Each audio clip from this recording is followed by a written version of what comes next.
Pemirsa, diskusi kembali kami lanjutkan Pak Sudarto mengenai evaluasi rekrutmen, kriteria, MOU ataupun tadi sorotan dana abadi pendidikan ini seperti apa? Karena ini untuk meyakinkan masyarakat yang mungkin kemarin sempat terlanjur kecewa karena pernyataan dari Mbak DS, dan juga untuk meyakinkan masyarakat bahwa uang pajak yang dibayarkan oleh rakyat ini nantinya kontribusinya akan kembali kepada masyarakat juga, seperti itu.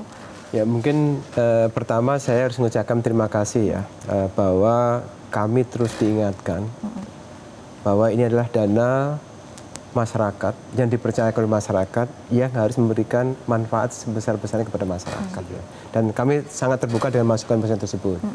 Saya bisa sampaikan, mungkin Mbak Rina tadi juga saya sampaikan, proses seleksi, kemudian persiapan keberangkatan, kemudian pembinaan alumni terus berkembang mulai tahun 2013 ya. Mbak Rina dulu angkatan pertama ya.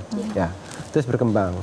Di tahun ini pun ya, yang perlu saya sampaikan bahwa kami menyelesaikan ya lulusan LPDP itu dengan kebutuhan industri strategis saat ini. Kami hubungkan sehingga untuk penerimaan beasiswa tahap 1 tahun 2026 fokusnya adalah STEM, tapi STEM-nya di 8 industri strategis plus wirausaha. Ya. Di mana jurusannya, kami tentunya LPDP itu tidak sendiri, dengan Dikti-Saintek, dengan Dikdasmen, dengan BRIN, dengan Kemenak ya, untuk menentukan jurusan-jurusannya. Sehingga cukup berbeda di situ dan itu benar-benar disesuaikan dengan kebutuhan industri strategis.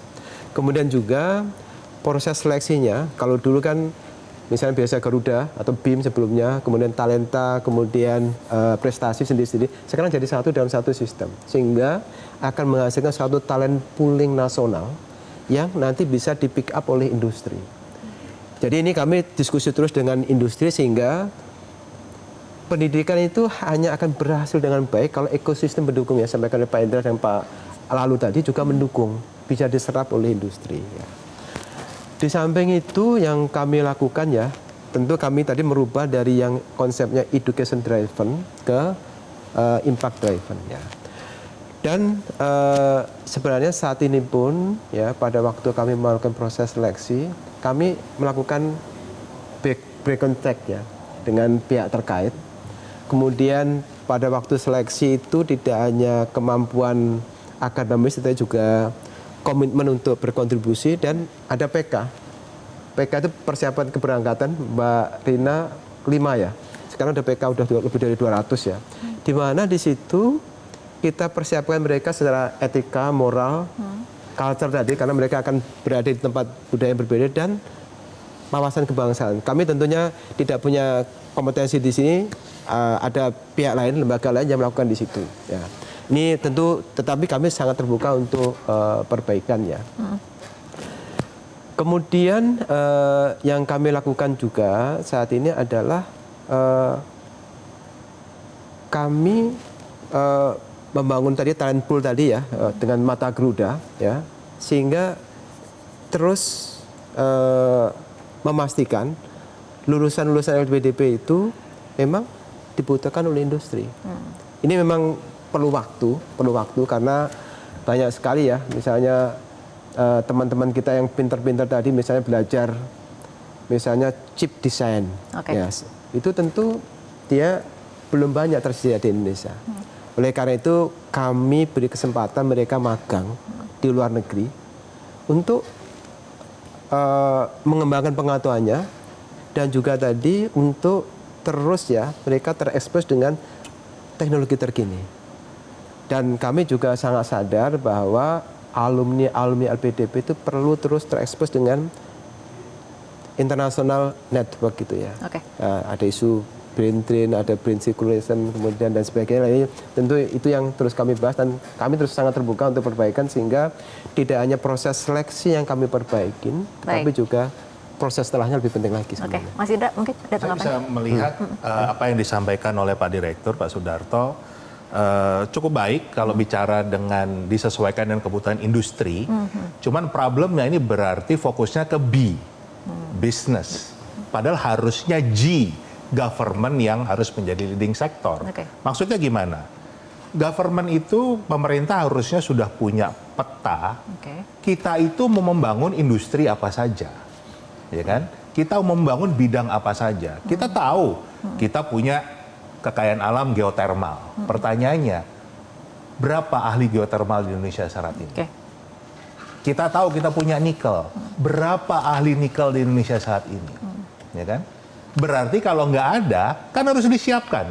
Kita kuliahkan ke luar negeri, selesai kuliah, pulang, mau ngapain? Ya kan? Mereka mau berkarya di mana, kerja di mana, jangan-jangan kuliahnya geotermal, tapi maunya kerjanya di Jakarta. Mau nyari geotermal di mana di Jakarta kan?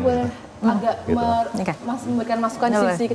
Untuk geotermal saya rasa banyak universitas di Indonesia yang sebenarnya cukup mumpuni ya, terutama ITB misalkan, karena 40% cadangan geotermal di dunia itu ada di Indonesia. Betul. Dan baru dimanfaatkan sekitar 10%-nya. Jadi fokus pemerintah saat ini untuk mengembangkan geotermal sebagai salah satu sumber energi baru terbarukan sudah terlaksana, karena memang ahli-ahlinya itu bukan dari mahasiswa yang kemudian dikirim ke luar negeri pembulang ke Indonesia, tapi justru dari mahasiswa yang memang kuliahnya di dalam negeri, Pak. Maksud saya adalah, apakah karirnya sudah disiapkan? Ke Kalau depan itu mau apa saja yang dikembangkan? Sebelum kita memulai proses seleksi, itu dari calon penerima beasiswa. Loh, saya nggak bicara, bukan kita nggak bicara dulu dari calon, kita bicara dulu petanya nih. Bukan, peta ke depannya itu mau dibangun itu apa? Saya sebagai orang yang sudah pernah mengalami proses seleksi, ketika kami daftar, itu kami bikin esai, Pak. Bukan jadi itunya. esai itu adalah salah satu hal yang selesai kuliahnya itu, udah tahu belum mau kerjanya di mana? Seharusnya sudah. Loh, bukan seharusnya. Apakah sudah ada, pemerintah sudah menyiapkan kamu? Artinya ini memang ada yang harus dievaluasi dari setiap tahapan yang seperti itu ya. Justru itu jangan sampai mereka itu pulang, akhirnya cuma mentok-mentoknya di kampus. Baik. Jadi birokrat malah. Gitu. Kita akan mendengar dari pandangan regulasinya sendiri, Pak Lalu, ini seperti apa? Karena ini kan sepertinya bukan riuh di media sosial saja, tapi sebuah alarm keras juga nih mengenai evaluasi kebijakan beasiswa nasional ini.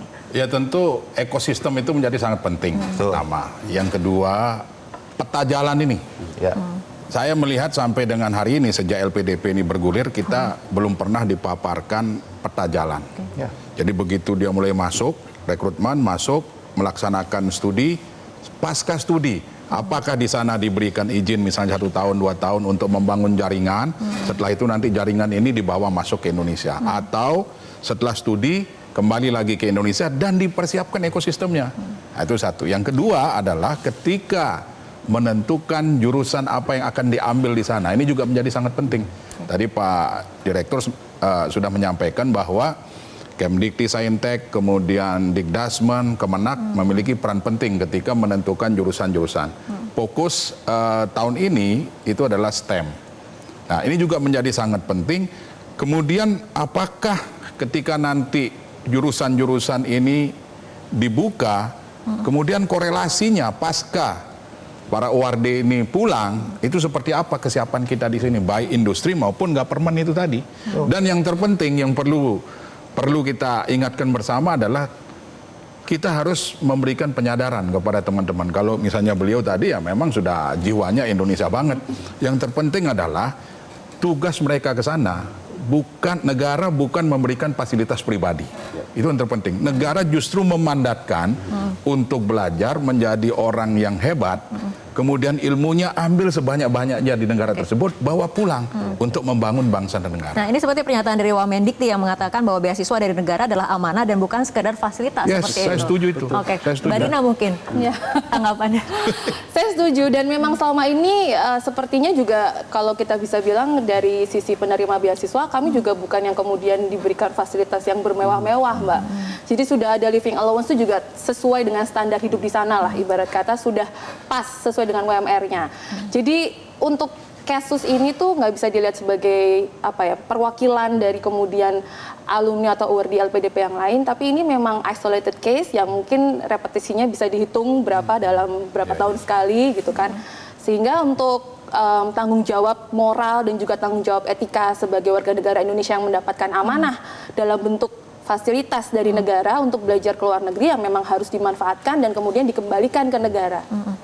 Jadi kalau kita mau bandingkan dengan beasiswa yang di luar negeri, misalnya Vietnam, Taiwan, Korea, itu bahkan mereka nanti akan ditempatkan di negara misalnya di Amerika yang memastikan bahkan mereka sudah nego, pemerintahnya nego dengan perusahaan di sana, anak ini nanti akan bekerja di perusahaan kamu, pastikan bisnis antar negara ini berjalan terus. Jadi nggak harus pulang, tetapi memberikan manfaat. Itu yang saya katakan peta jalannya itu harus disiapkan matang, ya kan? Jadi nggak cuma sekedar, oh yang penting kuliah. Tapi harus justru dibicarakan di Indonesia itu mau bangun apa dan apakah harus berada di physically di Indonesia atau memang bisa ditempatkan sengaja di tempat-tempat ini untuk mewakili Indonesia, memastikan terjadi kerjasama bilateral di sana. Itu yang kita belum punya, ya kan? Kita tadi bicara STEM tuh ujungnya harus inovasi. Sampai hari ini industri Indonesia masih ekstraksi yang paling besar, ya kan? Karena kita sampai hari ini juga nggak punya satu pun research university di Indonesia. Semuanya teaching university. Itu masuk dalam roadmap yang harusnya dimatangkan ya. Bicara undang-undang Sisdiknas yang baru, ini harus masuk dan beruntung kita bisa membahas hal ini supaya tidak terjadi nggak sia-sia apa yang kita keluarkan untuk anak-anak Indonesia yang harusnya membangun Indonesia baik dari dalam maupun dari luar. Oke, Pak Sudarto, usai jeda nanti kita akan bahas bagaimana ini caranya agar LPDP tetap menjadi investasi strategis negara, bukan jadi ajang kontroversi nih Pak Sudarto. Kita akan lanjutkan kembali usai jeda.